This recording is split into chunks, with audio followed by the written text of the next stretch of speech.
ಯಾಕಂದರೆ ಸ್ವಲ್ಪ ಮಳೆ ಗಾಳಿ ಜಾಸ್ತಿ ಇರೋದ್ರಿಂದ ಪವರ್ ಪ್ರಾಬ್ಲಮ್ ಆಗ್ತಾ ಇದೆ. ಬೆಳಗ್ಗೆನೇ 5 ಗಂಟೆಗೆ ಎದ್ದು ಇದೊಂದು ಬ್ಲೌಸ್ ಮುಗಿಸ್ದೆ. ಸಿಂಪಲ್ ಅಷ್ಟೇ. ಆಲ್ಮೋಸ್ಟ್ ಎಲ್ಲ ಥ್ರೆಡ್ ಪೈಪಿಂಗ್ ಬ್ಲೌಸ್ಗಳೆಲ್ಲ ಚೇಂಜ್ ಮಾಡಿದೆ ನಾನು. ಲೆಫ್ಟ್ ರೈಟ್ ಇರೋದೆಲ್ಲ ತೊಗೊಂಡು ಚೇಂಜ್ ಮಾಡಿ ಸ್ವಲ್ಪ ದಪ್ಪನೇ ಬಂದಿದೆ ಪೈಪಿಂಗ್, ಸಣ್ಣ ಥ್ರೆಡ್ ಪೈಪಿಂಗ್ ಕೊಟ್ಟಿರೋದು. ಇದಕ್ಕೆ ಗೋಲ್ಡ್ ಪೈಪಿಂಗ್ ಕೊಟ್ಟಿದ್ದೀನಿ. ನಾನು ಯಾವುದೇ ಕೆಲಸ ಆಗಲಿ ಫಿನಿಶಿಂಗ್ ನೀಟಾಗಿ ಮಾಡಿದ್ರೆ ಕಸ್ಟಮರ್ಗೂ ಕೂಡ ಸ್ಯಾಟಿಸ್ಫ್ಯಾಕ್ಷನ್ ಆಗೋದಿಲ್ಲ. ಮತ್ತು ಈ ಕಡೆ ರೇಟು ತುಂಬ ಕೇಳ್ತಾರೆ. ಒಂದು ಬ್ಲೌಸ್ಗೆ 20-25 ರೂಪಾಯಿ ಆ ಥರ ಕೇಳ್ತಾರೆ. ಮಿಷಿನ್ ಯಾಕೆ ಈ ಕಡೆ ಇಟ್ಕೊಂಡಿದ್ದೀರಾ, ಹಾಲಲ್ಲಿ ಚೆನ್ನಾಗಿ ಕಾಣಿಸಲ್ಲ, ಒಂದು ಸಪ್ರೇಟ್ ರೂಮ್ ಆ ಥರ ಇಟ್ಕೋಬೇಕಾಗಿತ್ತು. ಸಣ್ಣ ಪೈಪಿಂಗ್ ಬಂದಿದೆ. ಸ್ಲೀವ್ ಬಫ್ ಈ ಥರ ಇದೆ.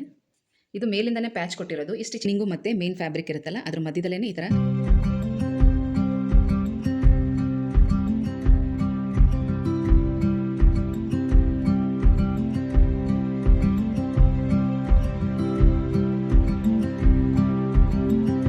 ಜಗವೇ ನೀನು ಗೆಳತಿಯೇ.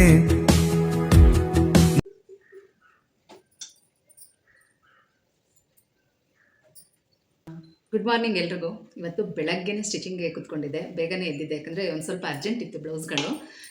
ಹಾಗಾಗಿ ಫಸ್ಟು ಸ್ಟಿಚಿಂಗ್ ಕೆಲಸ ಮುಗಿಸೋಣ ಅಂತ ಕೂತ್ಕೊಂಡೆ. ನೆನ್ನೆನೂ ನೈಟ್ 1 ಗಂಟೆ ಆಯಿತು. ಇದು 4 ಬ್ಲೌಸ್ ಇವತ್ತು ಕೊಡಲೇಬೇಕಾಗಿತ್ತು.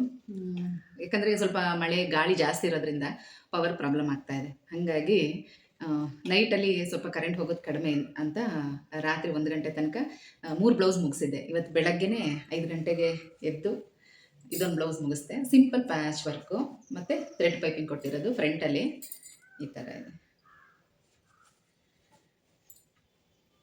ಇದು ಅಷ್ಟೇ. ಆಲ್ಮೋಸ್ಟ್ ಎಲ್ಲ ಥ್ರೆಡ್ ಪೈಪಿಂಗ್ ಬ್ಲೌಸ್ಗಳೇ.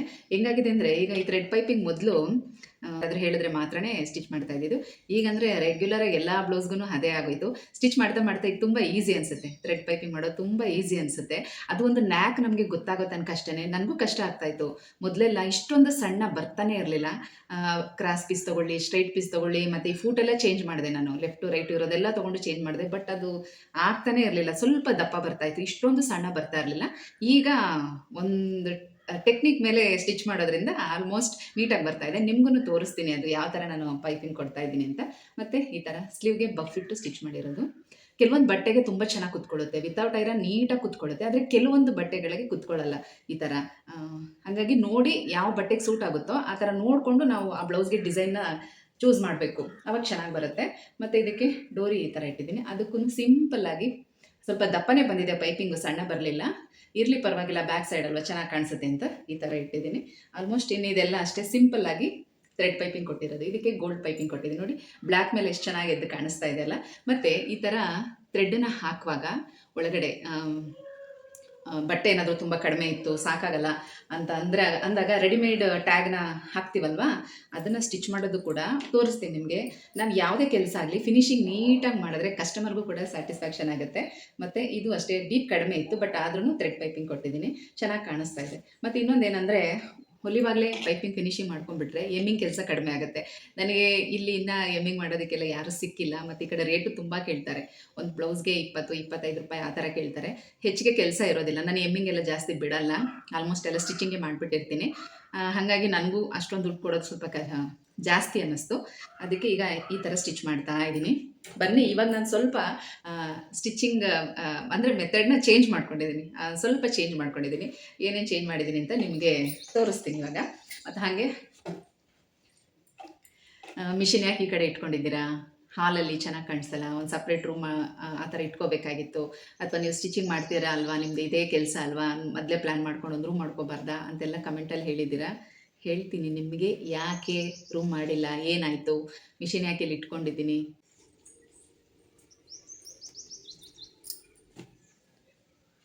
ನೋಡಿ ಎಷ್ಟು ಸಣ್ಣ ಪೈಪಿಂಗ್ ಬಂದಿದೆ.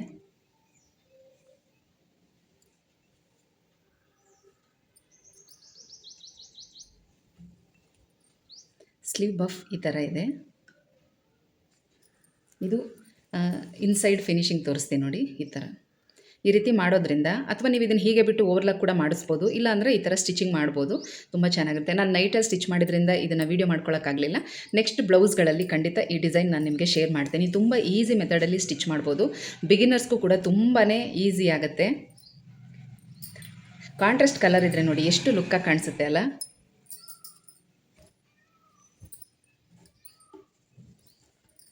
ಇದೊಂದು ಸಿಂಪಲ್ ಬ್ಲೌಸ್. ಇದು ಮೇಲಿಂದನೇ ಪ್ಯಾಚ್ ಕೊಟ್ಟಿರೋದು. ಈ ಸ್ಟಿಚಿಂಗ್ ಕವರ್ ಮಾಡೋಕ್ಕೋಸ್ಕರ ಇದೊಂದು ಸಣ್ಣ ಲೇಸ್ ಕೊಟ್ಟಿದ್ದೀನಿ, ಅಥವಾ ಇದರದೇ ಬಾರ್ಡ್ರ್ ಇದ್ರೂ ಕೂಡ ನಾವಿಲ್ಲಿ ಕೊಡ್ಬೋದು, ಚೆನ್ನಾಗಿ ಕಾಣಿಸುತ್ತೆ. ಮತ್ತು ಇದಕ್ಕೂ ಕೂಡ ಅಷ್ಟೇ ಫ್ರಂಟಲ್ಲಿ ಈ ಥರ ಕಾಂಟ್ರಾಸ್ಟ್ ಪೈಪಿಂಗ್ ಕೊಟ್ಟಿದ್ದೀನಿ. ಈ ರೀತಿ ಬಟ್ಟೆ ಸ್ವಲ್ಪ ಮಂದಕ್ಕಿದ್ರೆ ನಾವು ಮಧ್ಯದಲ್ಲೇ ಕವರ್ ಮಾಡ್ಬೋದು. ಲೈನಿಂಗು ಮತ್ತು ಮೇನ್ ಫ್ಯಾಬ್ರಿಕ್ ಇರುತ್ತಲ್ಲ ಅದ್ರ ಮಧ್ಯದಲ್ಲೇ ಈ ಥರ ಪೈಪಿಂಗ್ ಕೊಡ್ಬೋದು. ನೋಡಿ, ಒಳಗಡೆಯಿಂದ ಕೂಡ ಕಚ್ಚಾ ಕಾಣಿಸಲ್ಲ.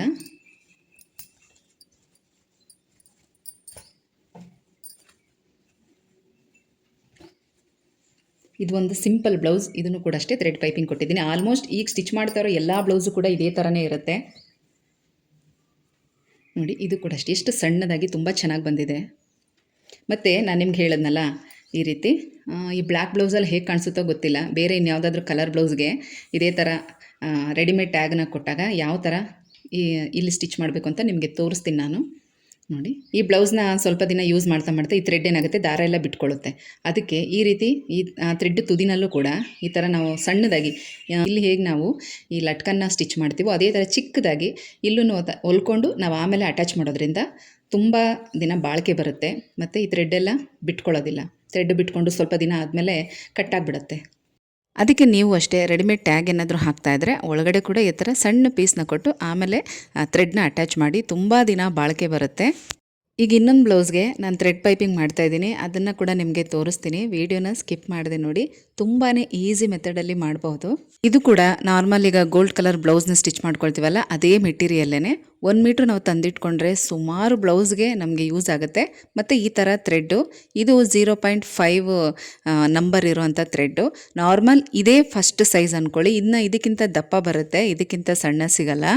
ಈ ಥ್ರೆಡ್ ಕೂಡ 30ರಿಂದ 50 ರೂಪಾಯಿ ಇರುತ್ತೆ ಅಷ್ಟೇ. ಈ ಥರ ಒಂದು ಫುಲ್ಲು ರೋಲ್ ತಂದಿಟ್ಕೊಂಡ್ರೆ ಯೂಸ್ ಆಗುತ್ತೆ. ನಿಮ್ಮದು ಬ್ಲೌಸ್ ಕಟ್ಟಿಂಗ್ ಎಲ್ಲ ಆದಮೇಲೆ ಮೊದಲು ಈ ಥರ ಥ್ರೆಡ್ನ ತೊಗೊಂಡು ಆ ಡೀಪ್ಗೆ ಅಳತೆ ನೋಡ್ಕೋಬೇಕು. ನಿಮಗೆ ಎಷ್ಟು ಉದ್ದ ಪೈಪಿಂಗ್ ಬೇಕು ಅಂಥೇಳಿ ನೋಡಿ, ಈ ಥರ ಥ್ರೆಡ್ನ ತೊಗೊಳ್ಳಿ. ಈಗ ನಾನಿನ್ನು ಫೋಲ್ಡಿಂಗಲ್ಲಿ ಹಾಕ್ಕೊಂಡಿರೋದ್ರಿಂದ ಒಂದು ಸೈಡ್ ಅಳತೆ ತೊಗೊಂಡು ಅದನ್ನು ಡಬಲ್ ಆಗಿ ಮಾಡ್ಕೊಳ್ತಾ ಇದ್ದೀನಿ ಥ್ರೆಡ್ನ. ಬ್ಯಾಕು ಮತ್ತು ಫ್ರಂಟು ಎರಡೂ ಕಡೆನೂ ಕೂಡ ಅಳತೆ ತೊಗೊಂಡು ಮತ್ತು ಅದಕ್ಕಿಂತ 1 ಅಥವಾ 2 ಇಂಚ್ ಎಕ್ಸ್ಟ್ರಾ ಬಿಟ್ಟು ಆ ಥ್ರೆಡ್ನ ಕಟ್ ಮಾಡ್ಕೊಳ್ಳಿ. ಈಗ ನಿಮಗೆ ಅದು ಕರೆಕ್ಟಾಗಿ ಮೆಷರ್ಮೆಂಟ್ ಸಿಗುತ್ತೆ. ನಿಮಗೆ ಫುಲ್ ನೆಕ್ ರೌಂಡ್ಗೆ ಎಷ್ಟು ಉದ್ದ ಪೈಪಿಂಗ್ ಬೇಕು ಅಂತ.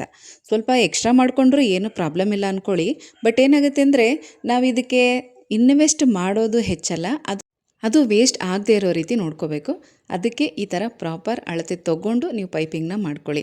ಇಲ್ಲಾಂದರೆ ಒಂದಷ್ಟು ಉದ್ದ ಒಂದು 5 ಮೀಟ್ರು 10 ಮೀಟ್ರು ಫ್ರೀ ಟೈಮಲ್ಲಿ ಈ ರೀತಿ ಕಟ್ ಮಾಡ್ಕೊಂಡು ನೀವು ಪೈಪಿಂಗನ್ನ ರೆಡಿ ಮಾಡಿ ಇಟ್ಕೊಂಡ್ರೆ ನೀವು ಸ್ಟಿಚ್ ಮಾಡುವಾಗ ನಿಮಗೆ ತುಂಬಾ ಯೂಸ್ ಆಗುತ್ತೆ. ನೋಡಿ, ಈ ರೀತಿ ನಾನು ಸ್ಟ್ರೈಟ್ ಪೀಸ್ನ ತೊಗೊಂಡಿದ್ದೀನಿ. ಕ್ರಾಸ್ ಪೀಸ್ ಅಥವಾ ಸ್ಟ್ರೈಟ್ ಪೀಸಲ್ಲಿ ನಾವು ಈ ಥರ ಥ್ರೆಡ್ ಪೈಪಿಂಗ್ನ ಕೊಡ್ಬೋದು.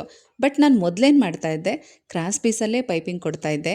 ಕ್ರಾಸ್ ಪೀಸ್ ಏನಾಗುತ್ತೆ ಅಂದರೆ ನಾವು ಹೇಗೆ ಅದನ್ನು ಎಳಿತೀವೋ ಅಷ್ಟು ಅದು ಎಕ್ಸ್ಪೆಂಡ್ ಆಗ್ತಾ ಹೋಗುತ್ತೆ ಮತ್ತು ಅದು ಟೈಟಾಗಿ ಕುತ್ಕೊಳ್ಳಲ್ಲ, ಪೈಪಿಂಗ್ ಟೈಟಾಗಿ ಕುತ್ಕೊಳ್ಳಲ್ಲ.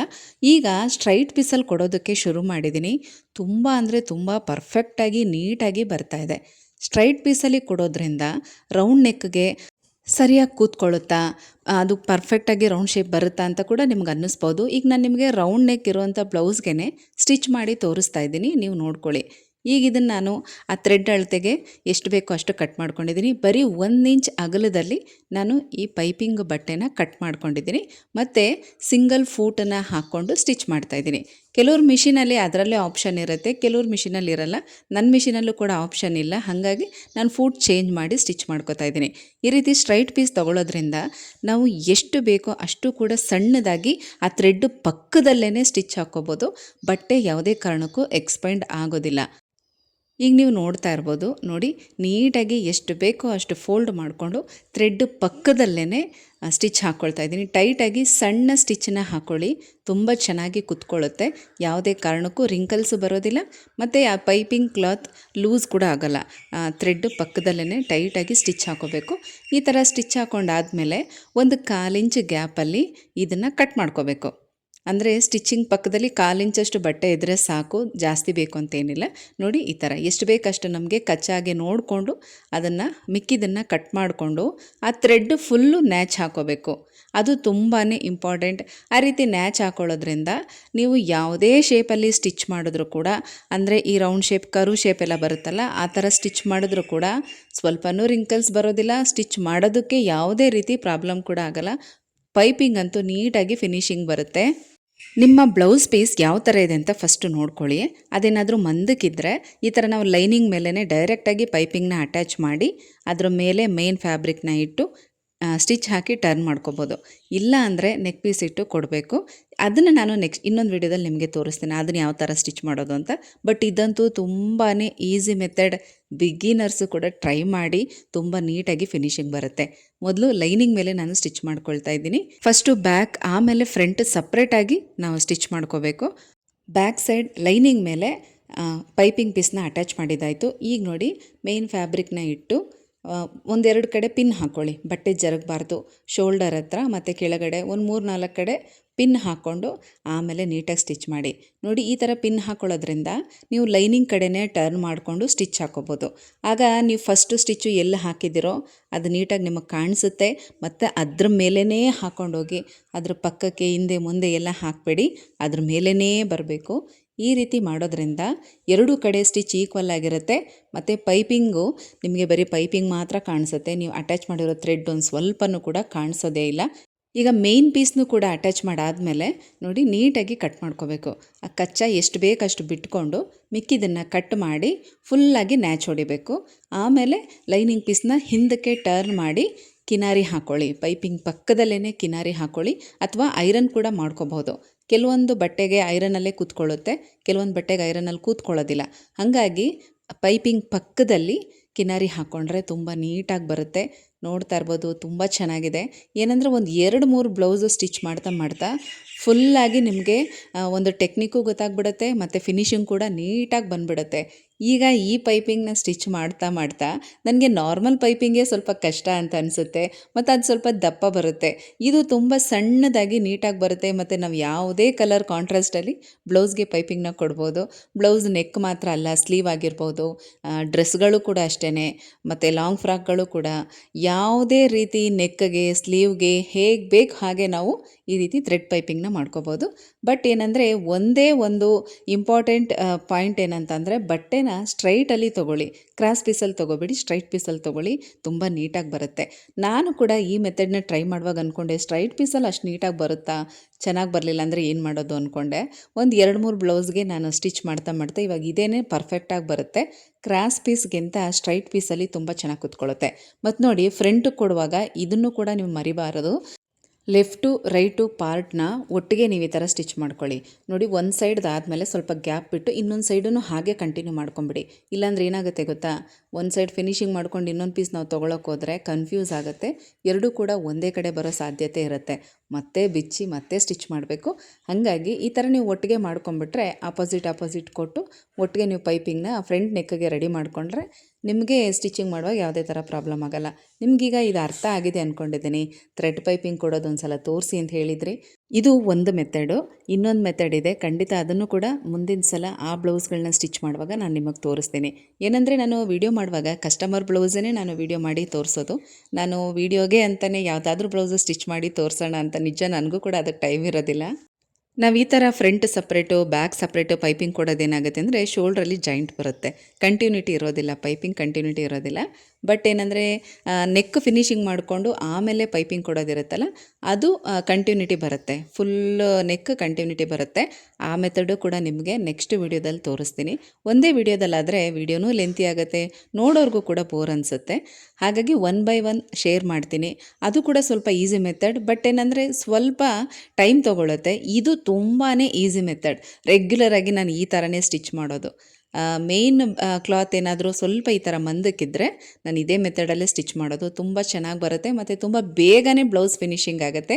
ನೋಡ್ತಾ ಇದ್ದೀರಲ್ವಾ ನೆಕ್ ಫಿನಿಶಿಂಗ್ ಹೇಗಿದೆ ಅಂತ. ಇವತ್ತು ಶನಿವಾರ, ವೀಕೆಂಡ್ ಅಲ್ವಾ, ಹಾಗಾಗಿ ಮಗನಿಗೂ ಕೂಡ ರಜಾ ಇತ್ತು. ವೀಕೆಂಡಲ್ಲಿ ರಜಾ ಇರುತ್ತೆ, ಹಾಗಾಗಿ ಟಿಫನ್ ಸ್ವಲ್ಪ ಲೇಟ್ ಆದರೂ ಪರವಾಗಿಲ್ಲ ಅಂಥೇಳಿ 4 ಬ್ಲೌಸ್ ತುಂಬ ಅರ್ಜೆಂಟ್ ಇತ್ತು, ಇವತ್ತು ಕೊಡಲೇಬೇಕಾಗಿತ್ತು. ರಾತ್ರಿ 1 ಗಂಟೆ ತನಕ ಕೂತ್ಕೊಂಡು 2 ಬ್ಲೌಸ್ ಕಂಪ್ಲೀಟ್ ಮಾಡಿದ್ದೆ. ಇನ್ನೆರಡು ಬ್ಲೌಸ್ ಕಟಿಂಗ್ ಮಾಡಿ ಎತ್ತಿಟ್ಟು ಬೆಳಗ್ಗೆ 5 ಗಂಟೆಗೆ ಕೂತ್ಕೊಂಡು 2 ಬ್ಲೌಸ್ನ ಸ್ಟಿಚ್ ಮಾಡಿಕೊಂಡೆ. ಡಿಸೈನ್ ಬ್ಲೌಸ್ ನೈಟೇ ಸ್ಟಿಚ್ ಮಾಡಿಬಿಟ್ಟೆ. ಈ ನಾರ್ಮಲ್ ಈಸಿ ಇರೋವಂಥ ಬ್ಲೌಸ್ನ ಇವಾಗ ಬೆಳಗ್ಗೆ ಸ್ಟಿಚ್ ಮಾಡಿದ್ದು. ಈಗ ಇಲ್ಲಿ ಎಮ್ಮಿಂಗಿಗೆಲ್ಲ ಪ್ರಾಬ್ಲಮ್ ಆಗ್ತಾ ಇದೆಯಲ್ವಾ, ನಾನೇ ಸ್ಟಿಚ್ ಮಾಡಬೇಕು, ನಾನೇ ಎಮ್ಮಿಂಗ್ ಮಾಡಬೇಕು. ಅದಕ್ಕೆ ಎಲ್ಲ ಬ್ಲೌಸ್ಗೂ ಈ ಥರ ಪೈಪಿಂಗ್ ಇಟ್ಬಿಡ್ತೀನಿ ಮತ್ತು ಕಾಜ ಹಾಕೋ ಕಡೆ ವಿ ಹೊಲ್ದು ಬಿಡ್ತೀನಿ. ಹಾಗಾಗಿ ಸ್ವಲ್ಪ ಈಸಿ ಆಗುತ್ತೆ. ಉಕ್ಸು ಮತ್ತು ಶೋಲ್ಡರ್ ಬಟನ್ ಈ ಥರನೇ ಇರುತ್ತೆ. ಕೆಲವೊಂದಕ್ಕೆ ಮಾತ್ರ ಎಮ್ಮಿಂಗ್ ಬಿಡಲೇಬೇಕು ಅನ್ನೋಂಥದ್ದಿಗೆ ಎಮ್ಮಿಂಗ್ ಬಿಡ್ತಾ ಇದ್ದೀನಿ. ಹಾಗಾಗಿ ಸ್ಟಿಚ್ ಮಾಡಿ ಎಮ್ಮಿಂಗ್ ಎಲ್ಲ ಮಾಡಿ ಇವಾಗ ನೀಟಾಗಿ ಎಲ್ಲ ಬ್ಲೌಸೆಲ್ಲ ಕವರ್ಗೆ ಹಾಕಿ ಇಡ್ತಾ ಇದ್ದೀನಿ. ಇನ್ನು ಟೈಲರ್ ಅಂಗಡಿ ಇಲ್ಲಿ ಓಪನ್ ಆದಮೇಲೆ ಅದನ್ನು ಓರ್ಲಾಕ್ ಮಾಡಿಸ್ಕೊಂಡು ಬಂದು ಕಸ್ಟಮರ್ಗೆ ಕಾಲ್ ಮಾಡಿದ್ರೆ ಬಂದು ತೊಗೊಂಡು ಹೋಗ್ತಾರೆ. ಹಾಗೆ ಕೆಲಸ ಎಲ್ಲ ಆಯಿತು. ಇನ್ನು ಇದನ್ನು ಕ್ಲೀನ್ ಮಾಡ್ಕೋಬೇಕು. ವೀವರ್ಸ್ ಒಬ್ಬರು ಹೇಳಿದರು, ನೀವು ಹಾಲಲ್ಲಿ ಇಟ್ಕೊಂಡಿದ್ದೀರಲ್ಲ ಮೆಷಿನ್ನ, ಹೇಗಿದ್ರೂ ನೀವು ಇದೇ ಕೆಲಸ ಮಾಡೋದು ಅಂತ ನಿಮಗೆ ಗೊತ್ತು, ಒಂದು ರೂಮ್ ಮಾಡ್ಕೋಬಾರ್ದಾ? ಇಲ್ಲೇ ಕುತ್ಕೊಂಡು ಸ್ಟಿಚ್ ಮಾಡ್ತಾ ಇರ್ತೀರಾ, ಬಟ್ಟೆ ಪೀಸೆಲ್ಲ ಬೀಳ್ತಾ ಇರುತ್ತೆ, ಮತ್ತು ಬಟ್ಟೆ ಎಲ್ಲ ಅಕ್ಕಪಕ್ಕ ಎಲ್ಲ ಜೋಡಿಸ್ಕೋಬೇಕು, ಇಟ್ಕೋಬೇಕು, ಒಂಥರ ಮೆಸ್ಸಿಯಾಗಿ ಕಾಣಿಸುತ್ತೆ. ಯಾರಾದರೂ ಸಡನ್ನಾಗಿ ಮನೆಗೆ ಬಂದರೆ ಏನು ಅಂದ್ಕೊಳ್ತಾರೆ ಅಂತ ನನಗೊಂದು ಸಜೆಷನ್ ಕೊಟ್ಟಿದ್ದರು. ನಾನು ಕೂಡ ಈ ಥರ ಯೋಚನೆ ಮಾಡಿದೆ. ಇದರಿಂದ ನನಗೇನು ಬೇಜಾರಂತೂ ಏನೂ ಆಗಿಲ್ಲ. ಯಾಕಂದರೆ ನಾನು ಎಲ್ಲ ರೀತಿಯಲ್ಲೂ ಯೋಚನೆ ಮಾಡಿರ್ತೀನಿ. ಯಾರಾದರೂ ಸಡನ್ನಾಗಿ ಮನೆಗೆ ಬಂದಾಗ ಚೆನ್ನಾಗಿ ಕಾಣಿಸಲ್ಲ, ಮತ್ತು ಬಟ್ಟೆ ಎಲ್ಲ ಆ ಕಡೆ ಈ ಕಡೆ ಎಲ್ಲ ಇಟ್ಕೊಂಡಿರ್ತೀವಿ. ಹೌದಲ್ವಾ? ಟೈಲರ್ ಅಂಗಡಿ ಅಂದಮೇಲೆ ನೀವು ನೋಡೇ ಇರ್ತೀರ, ಎಲ್ಲಿ ನೋಡಿದ್ರೂ ಬಟ್ಟೆ ರಾಶಿನೇ ಕಾಣಿಸ್ತಾ ಇರುತ್ತೆ. ಬಟ್ ಏನು ಮಾಡೋದು ಹೇಳಿ, ಮೇಲ್ಗಡೆ ರೂಮ್ ಇದೆ, ಇಲ್ಲ ಅಂತಲ್ಲ. ಈಗ ಇದು ನಮ್ಮದು 20-30 ಸೈಟು. ಇಲ್ಲಿ ನಾವು ಕೆಳಗಡೆ ಈಗ ಹಾಲ್ನಲ್ಲಿ ರೂಮು ಬೇಕು, ಹಾಲು ದೊಡ್ಡದಾಗಿ ಬರಬೇಕು, ದೇವ್ರ ಮನೆ ಬೇಕು, ಕಿಚನ್ ಬೇಕು, ಸ್ಟೋರ್ ರೂಮ್ ಬೇಕು, ಎಲ್ಲ ಬೇಕು ಅಂತಂದರೆ ಇರೋ ಚಿಕ್ಕ ಜಾಗದಲ್ಲಿ ಹೇಗೆ ಮಾಡೋಕ್ಕಾಗತ್ತೆ ಅಲ್ವಾ? ಎಲ್ಲ ಚಿಕ್ಕ ಚಿಕ್ಕದಾಗಿ ಬರುತ್ತೆ, ಚೆನ್ನಾಗೂ ಕಾಣಿಸಲ್ಲ. ಹಾಗಾಗಿ ನಾವು ಕೆಳಗಡೆ ಪೋರ್ಷನಲ್ಲಿ ರೂಮ್ ಬೇಡ ಅಂಥೇಳಿ ಬರೀ ಹಾಲು, ಕಿಚನ್ನು, ಒಂದು ಚಿಕ್ಕದಾಗಿ ಸ್ಟೋರ್ ರೂಮ್, ಪೂಜಾ ರೂಮ್ ನೀವು ನೋಡಿದ್ದೀರಾ. ಆಲ್ರೆಡಿ ನಾನು ಹೋಮ್ ಟೂರ್ ಎಲ್ಲ ಮಾಡಿದ್ದೀನಿ. ಮೇಲ್ಗಡೆ ಸಪ್ರೇಟ್ ರೂಮ್ ಇದೆ. ಅಲ್ಲೇ ಮಿಷಿನ್ ಎಲ್ಲ ಇಟ್ಕೊಳ್ಳೋದು, ಅಲ್ಲೇ ಕೆಲಸ ಮಾಡೋದು ಅಂತಲೇ ಫಸ್ಟು ಪ್ಲ್ಯಾನ್ ಮಾಡ್ಕೊಂಡಿದ್ದು.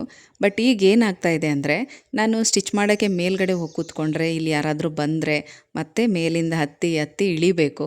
ಜೊತೆಗೆ ಏನಾದರೂ ಕೆಲಸ ಎಲ್ಲ ಇತ್ತು ಅಂತಂದರೆ ಕಂಪ್ಲೀಟಾಗಿ ಕೆಲಸ ಮುಗಿಯೋ ತನಕ ನಾನು ಸ್ಟಿಚಿಂಗು ಕೂತ್ಕೊಳ್ಳೋಕೆ ಆಗೋದೇ ಇಲ್ಲ. ಯಾರಾದರೂ ಬಂದರೆ ಅವ್ರ ಹತ್ರ ಮಾತಾಡಿಕೊಂಡು ಅವರು ಹೋಗೋವರೆಗೂ ನಾನು ಕೆಲಸ ಮಾಡೋದಕ್ಕಾಗಲ್ಲ. ಮತ್ತು ಏನಾದರೂ ಐಟಮ್ಗಳು ತೊಗೋಬೇಕು ಅಂತಂದರೆ ಯಾರಾದರೂ ಬಂದರೆ ಮತ್ತೆ ಮೇಲಿಂದ ಕೆಳಗಡೆ ತನಕ ಇಳಿದು ಬಂದು ನೋಡಬೇಕು. ಈ ಥರದ್ದೆಲ್ಲ ಪ್ರಾಬ್ಲಮ್ ಆಗ್ತಾಯಿತ್ತು. ಆದ್ದರಿಂದ ನಾನು ಇಲ್ಲೇ ಇಟ್ಕೊಂಡಿದ್ದು ಮಿಷಿನ್, ಹಾಲ್ನಲ್ಲೇ ಇರಲಿ ಅಂತ. ಅದರಲ್ಲೂ ನಾನು ಎಷ್ಟು ಸಲ ಜಾಗ ಚೇಂಜ್ ಮಾಡಿದ್ದೀನಿ, ಅದನ್ನು ಕೂಡ ಹಿಂದಿನ ವೀಡಿಯೋದಲ್ಲೆಲ್ಲ ನಿಮಗೆ ತೋರಿಸಿದ್ದೀನಿ. ಈಗ ನೋಡಿ, ಆ ಸ್ಟೇರ್ ಕೇಸ್ ಕೆಳಗಡೆ ನಾವು ಅಲ್ಲಿ ಒಂದು ಚಿಕ್ಕ ಕಾಟ್ ಹಾಕಿದ್ದೀವಲ್ಲ, ಅಲ್ಲಿ ಇಟ್ಕೊಂಡಿದ್ದೆ. ಅಲ್ಲಿ ನನಗೆ ಪರ್ಫೆಕ್ಟಾಗಿತ್ತು ಜಾಗ. ಅಲ್ಲಿ ಹಿಂದೆಗಡೆ ನೋಡಿ ಸ್ಟೋರೇಜ್ ಮಾಡಿಸಿದ್ದೀವಲ್ಲ, ಅಲ್ಲಿ ನಾನು ಎಲ್ಲ ಇವಾಗಲೂ ಕೂಡ ಅಷ್ಟೇ ಬಟ್ಟೆ ಎಲ್ಲ ಅಲ್ಲಿ ಇಟ್ಕೊಂಡಿದ್ದೀನಿ, ಬ್ಯಾಗೆಲ್ಲ ಅಲ್ಲಿಟ್ಟಿದ್ದೀನಿ. ಮತ್ತು ರೆಡಿಯಾಗಿರೋ ಬಟ್ಟೆನೂ ಕೂಡ ಒಂದು ಕಡೆ ಎಲ್ಲ ಇಟ್ಕೊಂಡ್ಬಿಡ್ತೀನಿ. ಬಟ್ ಈಗೇನಾಗ್ತಾ ಇದೆ ಅಂದರೆ, ಈಗ ಅಲ್ಲಿ ಚಿಕ್ಕ ಕಾಟ್ ಹಾಕಿದ್ದೀವಿ. ನಮ್ಮ ಅತ್ತೆ ಆಗಲಿ ಯಾರಾದರೂ ಬಂದಾಗ ಅಲ್ಲಿ ಕೂತ್ಕೋತಾರೆ, ಮಲ್ಕೋತಾರೆ, ಬೇಕೇ ಬೇಕಾಗತ್ತೆ ಅಂತ ಕಾಟ್ ಅಲ್ಲಿ ಹಾಕಿದ್ಮೇಲೆ ನನಗೆ ಮಿಷಿನ್ ಇಟ್ಕೊಳ್ಳೋದಕ್ಕೆ ಜಾಗ ಅಡ್ಜಸ್ಟ್ ಆಗ್ತಾಯಿಲ್ಲ. ಮತ್ತು ಹಿಂದೆಗಡೆ ಸ್ಟೇರ್ ಕೇಸ್ ಪಕ್ಕದಲ್ಲಿ ಕೂಡ ಆ ಕಡೆ ಇಟ್ಕೊಂಡಿದ್ದೆ. ಅಲ್ಲಿ ಮೆಟ್ಲು ಹತ್ತುವಾಗ ಇಳಿವಾಗ ಕಾಲ್ಗೆ ಹೊಡ್ಕೋತಾಯಿದ್ರು. ಅಲ್ಲಿಂದ ಮತ್ತೆ ಈ ಕಡೆಗೆ ಶಿಫ್ಟ್ ಮಾಡ್ಕೊಂಡಿದ್ದಾಯಿತು. ಈಗ ಇಲ್ಲಿ ಇಟ್ಟ ಮೇಲೆ ನನಗೆ ಪರ್ಫೆಕ್ಟಾಗಿದೆ, ಕೆಲಸನೂ ಚೆನ್ನಾಗಿ ಆಗ್ತಾಯಿದೆ. ಮತ್ತು ಗಾಳಿ ಬೆಳಕು ಚೆನ್ನಾಗಿದೆ. ಆ ವಿಂಡೋ ಸೈಡಿಂದ ಕೂಡ ಯಾರಾದರೂ ಬಂದರೂ ಹೋದರೂ ನಾನು ನೋಡ್ಕೋಬೋದು, ಟಿ ವಿ ನೋಡ್ಕೊಂಡು ಕೆಲಸ ಮಾಡ್ಬೋದು. ಕಿಚನ್ ಕೆಲಸ ಏನಾದರೂ ಬ್ಯಾಲೆನ್ಸ್ ಇತ್ತು ಅಂದರೆ ಅಡುಗೆ ಮಾಡ್ತಾ ಮಾಡ್ತಾ ಕೂಡ ನಾನು ಸ್ಟಿಚ್ ಮಾಡ್ಬೋದು. ಮತ್ತು ನೈಟಲ್ಲೂ ಕೂಡ ಅಷ್ಟೇ, ಎಲ್ಲರಿಗೂ ಊಟ ಹಾಕ್ಕೊಟ್ಟು ಅವ್ರು ಊಟ ಮಾಡೋ ತನಕನೂ ನಂದೇನಾದರೂ ಸ್ಟಿಚಿಂಗ್ ಕೆಲಸ ಇದ್ದರೆ ಮಾಡ್ಕೋಬೋದು, ಕಟಿಂಗ್ ಕೆಲಸ ಇದ್ದರೆ ಮಾಡ್ಕೋಬೋದು, ಎಮ್ಮಿಂಗ್ ಕೆಲಸ ಇದ್ದರೂ ಕೂಡ ಕುತ್ಕೊಂಡು ಮಾಡ್ಕೋತಾ ಇರ್ತೀನಿ. ಇನ್ನು ಯಾರಾದರೂ ಮನೆಗೆ ಬಂದ್ರೂ ಅವ್ರಿಗೂ ಮಾತಾಡಿಸ್ಕೊಂಡು ಕೂಡ ನಾನು ಕೆಲಸ ಮಾಡ್ಕೋಬೋದು. ಅಲ್ಲದೆ ಹೊಸಬ್ರು ಯಾರಾದರೂ ಬಂದರೂ ಕೂಡ ಬಂದ ತಕ್ಷಣ ಮಿಷಿನ್ ನೋಡಿದ್ರೆ ನಾವೇನು ಕೆಲಸ ಮಾಡ್ತಾಯಿದ್ದೀವಿ ಅಂತ ಗೊತ್ತಾಗುತ್ತೆ. ಹಾಗೆ ಸ್ಟಿಚಿಂಗ್ ಕೂಡ ಬಟ್ಟೆ ತಂದುಕೊಡ್ತಾರೆ. ಹೀಗೆ ನಮ್ಮ ಬಿಸ್ನೆಸ್ ಕೂಡ ಡೆವಲಪ್ ಆಗುತ್ತೆ. ಬೆಳಗ್ಗೆ ಆಗಲಿ ಸಂಜೆ ಆಗಲಿ ಕೆಲಸ ಮುಗಿದಿದ ತಕ್ಷಣ ಮೊದಲು ಕಂಪ್ಲೀಟಾಗಿ ಇದನ್ನೆಲ್ಲ ಕ್ಲೀನ್ ಮಾಡಿಬಿಡ್ತೀನಿ. ಆ ಬಟ್ಟೆ ಪೀಸೆಲ್ಲ ತೆಗೆದು ಗೂಡಿಸಿ ಸ್ಟಿಚಿಂಗ್ ಮಾಡಿರೋ ಬಟ್ಟೆಲ್ಲ ಒಂದು ಕಡೆ ಎತ್ತಿ ಮಡಚಿಟ್ಟು ನೀಟಾಗಿ ಇಟ್ಕೊಳ್ತೀನಿ. ನೋಡಿ, ಮೇಂಟೈನ್ ಮಾಡೋದು ನಮ್ಮ ಕೈನಲ್ಲೇ ಇರುತ್ತೆ ಅಲ್ವಾ? ಯಾರಾದರೂ ಬರ್ತಾರೆ, ಏನಾದರೂ ಅಂದ್ಕೊಳ್ತಾರೆ ಅಂತ ಅಂದ್ಕೊಂಡ್ರೆ ನಮ್ಮ ಕೆಲಸನ ನಾವು ಇಂಪ್ರೂವ್ ಮಾಡ್ಕೊಳ್ಳೋದು ಹೇಗೆ ಹೇಳಿ? ಈಗ ನಾವು ಮಾಡೋ ಕೆಲಸ 4 ಜನ ಕಣ್ಣಿಗೆ ಕಾಣಿಸೋ ಥರ ಇದ್ದರೆ ತಾನೇ ನಾನು ಏನು ಕೆಲಸ ಮಾಡ್ತಾಯಿದ್ದೀನಿ ಅಂತ ಗೊತ್ತಾಗುತ್ತೆ. ಅವರು ಕೂಡ ನನಗೆ ಸ್ಟಿಚಿಂಗಿಗೆ ತಂದುಕೊಡ್ತಾರೆ. ಇದರಿಂದ ಬಿಸ್ನೆಸ್ ಕೂಡ ಡೆವಲಪ್ ಆಗುತ್ತೆ. ಇದ್ರ ಬಗ್ಗೆ ನಿಮಗೇನು ಅನಿಸುತ್ತೆ ಹೇಳಿ? ಈಗ ಟೈಮ್ ಆಗಿದೆ ಬೆಳಗ್ಗೆ 7:30. ಇನ್ನು ನನ್ನ ಕಿಚನ್ ಕೆಲಸ ಸ್ಟಾರ್ಟ್ ಮಾಡ್ಕೋಬೇಕು. ಕಾಫಿ, ಟಿಫನ್ ಎಲ್ಲ ರೆಡಿ ಮಾಡ್ತಾ ಇದ್ದೀನಿ. ಇವತ್ತು ಟಿಫನ್ಗೆ ಮೆಂತ್ಯ ಪರಾಟ ಮಾಡಿದ್ದೆ. ಫಸ್ಟ್ ಟೈಮ್ ಮಾಡಿದ್ದು, ತುಂಬ ಚೆನ್ನಾಗಿ ಬಂದಿತ್ತು. ಇನ್ನು ಅಡುಗೆ ಕೆಲಸ ಎಲ್ಲ ಮುಗಿಸಿ ಕಿಚನ್ ಕ್ಲೀನ್ ಮಾಡಿ, ಸ್ನಾನ ಮಾಡಿ, ಪೂಜೆ ಮಾಡಿ, ಸಿಕ್ಕಾಪಟ್ಟೆ ಕೆಲಸ ಇದೆ. ವಿಡಿಯೋನ ಇಲ್ಲಿಗೆ ಎಂಡ್ ಮಾಡ್ತಾ ಇದ್ದೀನಿ. ಇವತ್ತಿನ ವಿಡಿಯೋ ಹೇಗಿತ್ತು ಅಂತ ತಪ್ಪದೆ ಕಮೆಂಟಲ್ಲಿ ತಿಳಿಸಿ, ಆಯಿತಾ?